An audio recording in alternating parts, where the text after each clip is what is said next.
এসো বৌমা। হ্যাঁ শাশুমা আসতেছি, দাঁড়ান। বৌমা আমার ঘরে যে এই পাতাটা পড়েছিল তুমি ঝাড় দিওনি কেন? দিয়েছি তো শাশুমা ঝাড়ু। ওই ছোট্ট একটা পাতার কথা বলছেন আমাকে? ও বৌমা তুমি এরকম চোখ গরম দিচ্ছ কাকে? আমি তো শুধু একটা সামান্য পাতার কথা বলেছি গো। শাশুমা সকাল সকাল মুডটাই খারাপ করে দিলেন। মুড খারাপ করে দিলাম মানে তুমি কি বলতে চাইছো বৌমা? কিছু না শাশুমা, সত্যি কথা বলতে আমার মুডটাই ভালো লাগছে না। বাবারে বাবা, ঢং দেখে আর বাঁচছি না। শাশুমা আমার এখন ভালো লাগছে না, আমি আসছি। বাবারে বাবা, এই কালে বৌমাদের ঢং দেখলে আর বাঁচি না।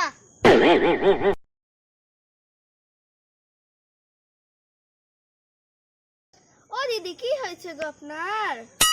কিছু না গো দিদি, আজকাল বৌমাদের ঢং দেখলে বাঁচি না।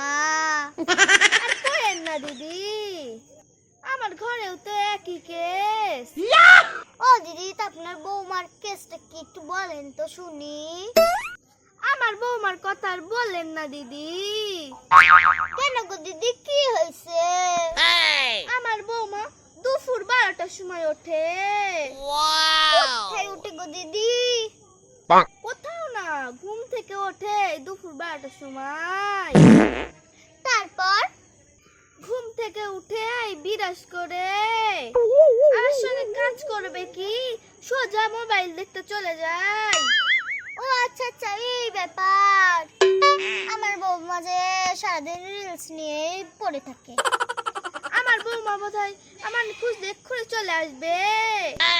ও তাই তাই, ওইদিকে আপনার বৌমা আসতেছে। ও শাশুমা, বাড়ি চলেন। হ্যাঁ বৌমা, চলেন চলেন। এত সুন্দর গল্প কিসের? সংসারের কাজগুলো করতে হবে না? হ্যাঁ চলেন চলেন। দিদি গো, আমি তাহলে আসি। হ্যাঁ হ্যাঁ দিদি, যাও, কালকে তোমার সাথে একটু দেখা করো দিদি।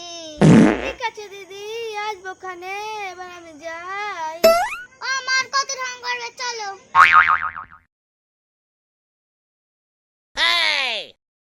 বাবা গো বাবা, বৌমার কি রাগ।